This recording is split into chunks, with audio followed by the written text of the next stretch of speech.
Hello students, welcome back once again on my YouTube channel named Let's Be Mathaholic. आज हम लोग class 9th quadrilateral का एक important theorem करने जा रहे हैं और हम लोग क्वाड्रिलैटरल के दो लेक्चर्स ऑलरेडी अपलोड कर दिए गए हैं। ऑल्दो ये क्वाड्रिलैटरल के लेक्चर वाले सीरीज में ये वीडियो नहीं डलेगा, ये वाला प्लेलिस्ट आपको इम्पॉर्टेंट थ्योरम्स वाले सेगमेंट में जाकर के देखने को मिलेगा। ठीक है, तो इम्पॉर्टेंट थ्योरम्स वहां से आप जाकर के इंपॉर्टेंट थ्योरम वाले प्लेलिस्ट में आप देख लेना। क्वाड्रिलैटरल से रिलेटेड जितने भी थ्योरम्स होंगे वो आपको वहीं पे अपलोड करके दिखेंगे। ठीक है, अपलोडेड दिखेंगे। तो आज के थ्योरम में, आज का जो थ्योरम है उसमें हमें प्रूफ क्या करना है। तो थ्योरम में लिखा हुआ है कि एक पैरेललोग्राम के लिए prove that in a parallelogram, एक पैरेललोग्राम में हमें क्या प्रूफ करना है। तो पैरेललोग्राम का जो डायगोनल होता है, the diagonal divides the parallelogram into two congruent triangles। पहला चीज तो प्रूफ करना है कि एक पैरेललोग्राम का जो डायगोनल होता है वो उस पैरेललोग्राम को दो कॉन्ग्रुएंट ट्रायंगल्स में डिवाइड करता है। ठीक है, उसके बाद दूसरा चीज जो प्रूफ करना है कि एक पैरेललोग्राम के ऑपोजिट साइड्स क्या होते हैं, इक्वल होते हैं। ऑपोजिट साइड्स बोलने का मतलब आमने सामने वाले साइड्स एक पैरेललोग्राम के इक्वल होते हैं। उसके बाद जो ऑपोजिट एंगल्स होते हैं, ऑपोजिट एंगल्स किसके, एक पैरेललोग्राम के, वो भी क्या होंगे, इक्वल होंगे। चलिए, तो हम लोग सबसे पहले, क्योंकि हमको ये सारी चीजें एक पैरेललोग्राम के लिए प्रूफ करनी है, तो हम क्या करें, first construct a figure of a parallelogram. सही है, एक पैरेललोग्राम ड्रॉ कर लेते हैं जिसका नाम हम क्या मानते हैं, ABCD। ठीक है, तो लेट अस कंसीडर, क्या करें, लेट अस कंसीडर, हमने मान लिया एक पैरेललोग्राम ABCD। ठीक है, अब इसमें हमें प्रूफ क्या करना है, पहला चीज प्रूफ करना है कि इसका जो डायगोनल होगा ना वो पैरेललोग्राम को दो कॉन्ग्रुएंट ट्रायंगल्स में बांट देगा। तो जब डायगोनल डिवाइड करेगा तो पहले तो आप डायगोनल इंट्रोड्यूस कर लो। तो डायगोनल क्या होगा, या तो AC होगा या BD होगा। ठीक है, तो आप किसी एक डायगोनल को इंट्रोड्यूस कर लो। लाइक हम इसमें AC को इंट्रोड्यूस कर रहे हैं। ठीक है, तो आपको दिख रहा है कि जैसे ही हमने AC डायगोनल को कंस्ट्रक्ट करा ना पैरेललोग्राम के लिए, तो आपको दिख रहा है कि इस डायगोनल के दोनों तरफ एक ये वाला और एक ये वाला, ठीक है, ये एंड ये दोनों आपको जो रीजन दिख रहे हैं, एरियाज दिख रहे हैं, वो क्या है, ट्रायंगुलर रीजन है। तो इन दोनों ट्रायंगुलर रीजन आपस में क्या होंगे, कॉन्ग्रुएंट होंगे, ऐसा प्रूफ करना है। कि हमसे क्या कहा गया था कि एक पैरेललोग्राम का जो डायगोनल होगा वो पैरेललोग्राम को दो कैसे ट्रायंगल्स में बांट देता है, कॉन्ग्रुएंट ट्रायंगल्स में बांट देता है, ऐसा प्रूफ करना है। तो चलिए, तो let us consider a parallelogram ABCD in which AC, जिसमें AC क्या है, उसका डायगोनल है, in which AC is its diagonal, AC उसका डायगोनल है।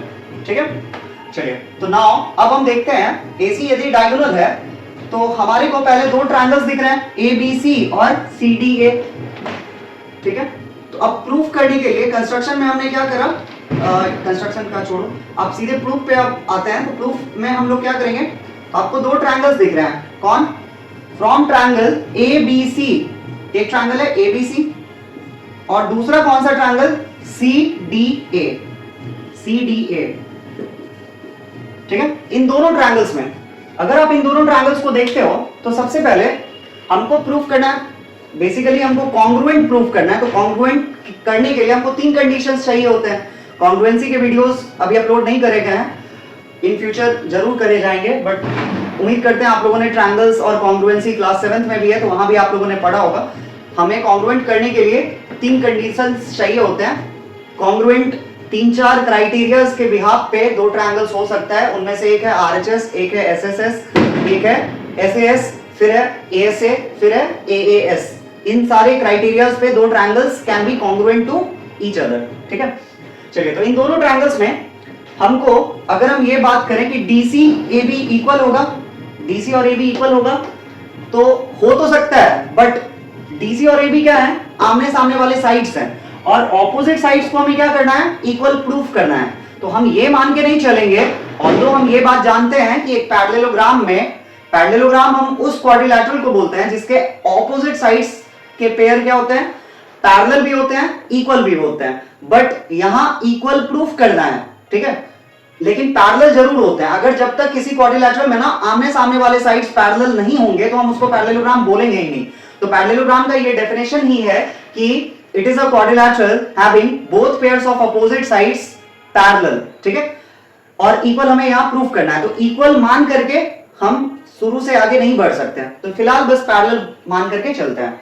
तो आपको दिखा, क्या दिखा, इन दोनों ट्रायंगुलर रीजन में अगर हम पहले कंडीशन की बात करें तो पहला कंडीशन जो है आप देख रहे हो कि ये जो एसी साइड है, एसी साइड क्या है, दोनों ट्रायंगल के हिस्से में आ रहा है, ठीक है। आप इसमें भी देख रहे हो, इसके नाम में भी एसी 2 लेटर है, इधर भी एसी 2 लेटर है, तो आपको दोनों ट्रायंगल के नेम में ही 2 लेटर कॉमन दिख रहे हैं, तो ऑब्वियसली जब भी 2 लेटर कॉमन दिखेंगे ना तो 2 लेटर को मिला करके एक साइड बनेगा, लाइन सेगमेंट बनेगा, तो उन दोनों लाइन सेगमेंट को आप क्या कर सकते हो, दोनों ट्रायंगल्स के लिए कॉमन दिखा सकते हो। तो यहां से आप लिखोगे क्या, AC इक्वल्स CA, ठीक है, और ये क्या है, कॉमन साइड है, मतलब दोनों ट्रायंगल के हिस्से में आ रहा है, कॉमन साइड, ठीक है। उसके बाद दूसरा और क्या लिख सकते हो आप, तो दूसरा लिख सकते हो कि आप जब ये पैरेललोग्राम है तो आपको देखो ये DC है और ये AB था, ये दोनों क्या है, ऑपोजिट पेयर ऑफ साइड्स है ना, ऑपोजिट साइड्स के पेयर है, तो ये दोनों साइड पैरेलल तो होते ही हैं ऑपोजिट साइड्स, तो आपको CA ट्रांसवर्सल दिखा था क्या, दो पैरेलल लाइन को एक ट्रांसवर्सल CA कट कर रहा है, तो यहां वाला जो एंगल होगा वो इस वाले एंगल के बराबर होगा, क्यों, क्योंकि जेड शेप दिख रहा है और कोऑर्डिनेट्स वाले एंगल्स अल्टरनेट इंटीरियर एंगल्स कहलाते हैं और अल्टरनेट इंटीरियर एंगल्स इक्वल होते हैं, ठीक है। तो यहां पे आपको जो एंगल दिखा BAC, एंगल BAC की बात करें तो BAC इक्वल होगा किसके, ये वाला A के पास बनने वाला एंगल इक्वल होगा किसके, इस C के पास बनने वाले एंगल के, ठीक है। तो उस C के पास बनने वाले एंगल का नाम DCA लिखोगे। अब ये दोनों क्यों इक्वल हैं, क्योंकि ये अल्टरनेट इंटीरियर एंगल्स हैं, ठीक है, अल्टरनेट इंटीरियर एंगल्स है।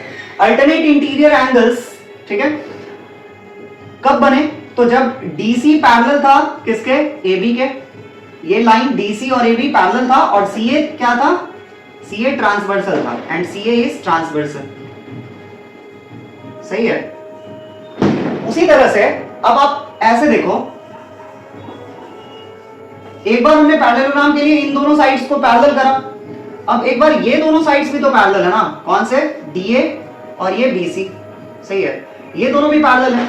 अब ये दोनों यदि पैरेलल है तो ट्रांसवर्सल की तरह से कौन बिहेव कर रहा है, ये कर रहा है, कौन, अगेन CA ट्रांसवर्सल बना, पिछली बार DC और AB पैरेलल था तो भी CA ट्रांसवर्सल, अब इस बार DA और CB पैरेलल है तो भी CA ट्रांसवर्सल, तो आपको क्या दिखा, यहाँ A के पास जो एंगल बना वो C के पास बनने वाले एंगल के बराबर है, ठीक है। बट इस बार ये एंगल डिफरेंट है, पिछली बार क्या था, ये लाइन के नीचे वाले एंगल्स थे, अब मैं ऑलरेडी पिछले वाले एंगल्स जो इक्वल थे उनको मैंने मार्क करा है, इस बार मैं इन दोनों एंगल्स की बात कर रहा हूं, ये वाला जो डबल लाइन से मार्क करा है, ये दोनों ये एंगल्स बराबर होगा किसके, इस वाले के, ठीक है।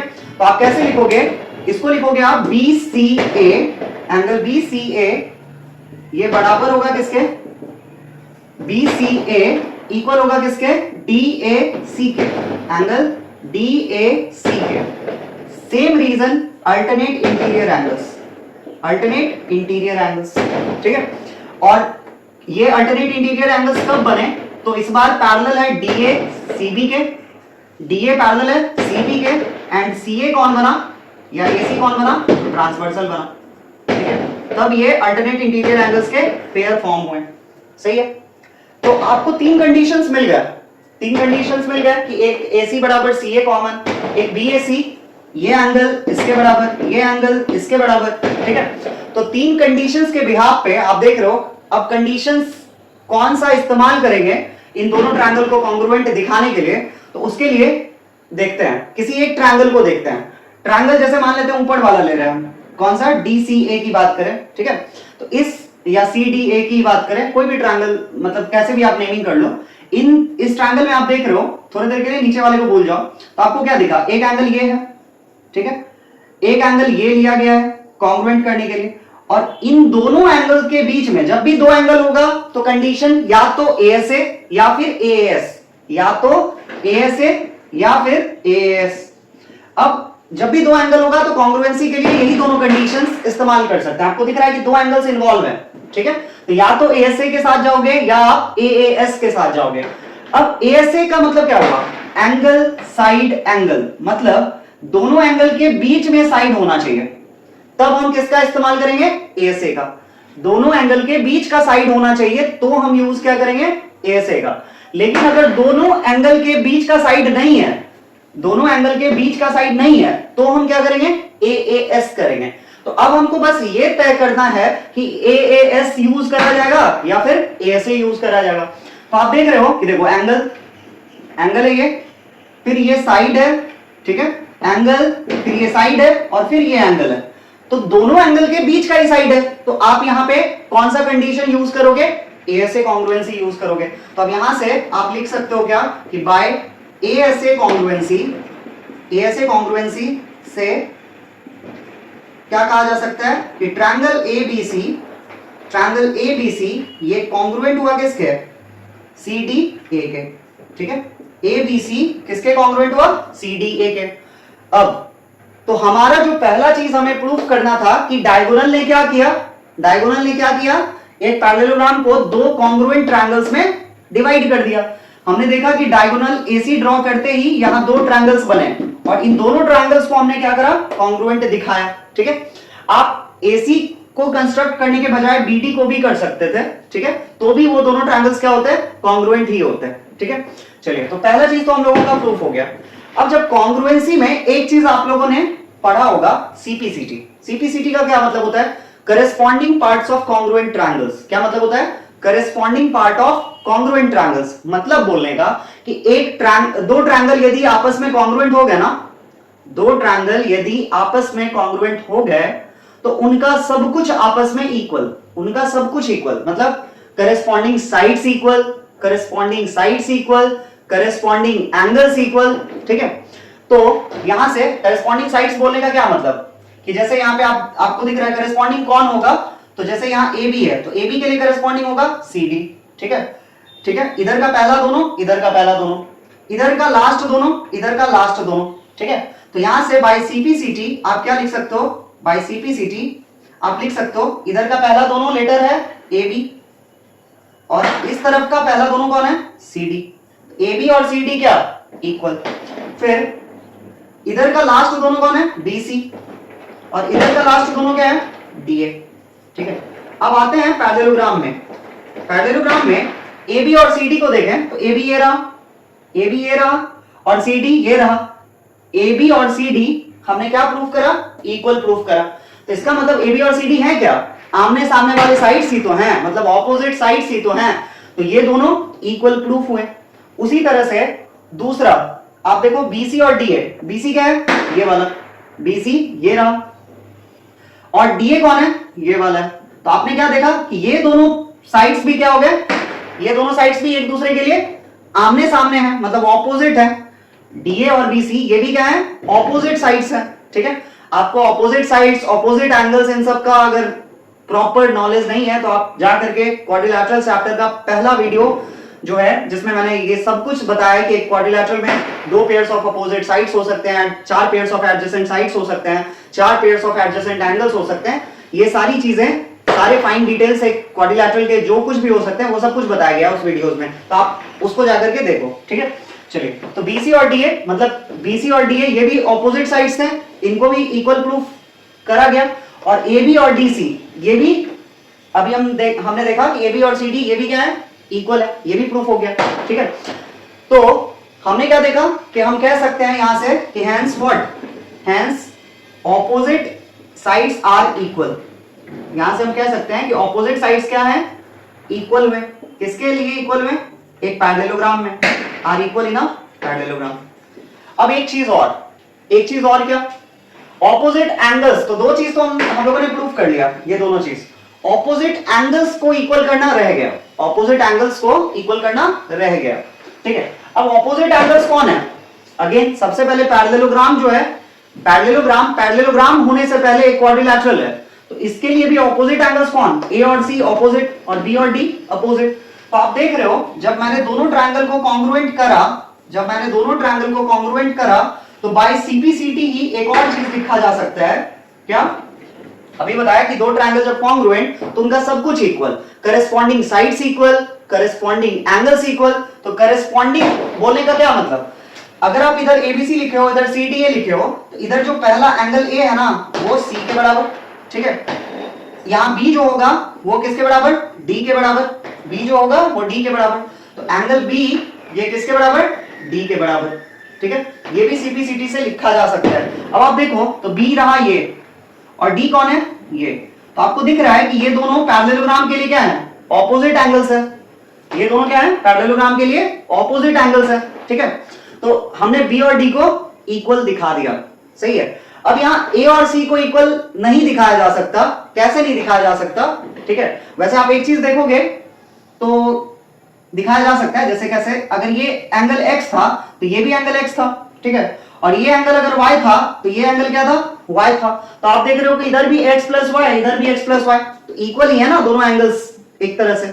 बट अगर आप चाह रहे हो कि एग्जैक्टली जैसे आपको b बराबर d दिखा उसी तरह से a बराबर c दिख जाए, ठीक है, तो आप उसके लिए क्या करोगे, AC को ज्वाइन करने के बजाय DB को ज्वाइन करना था, ठीक है।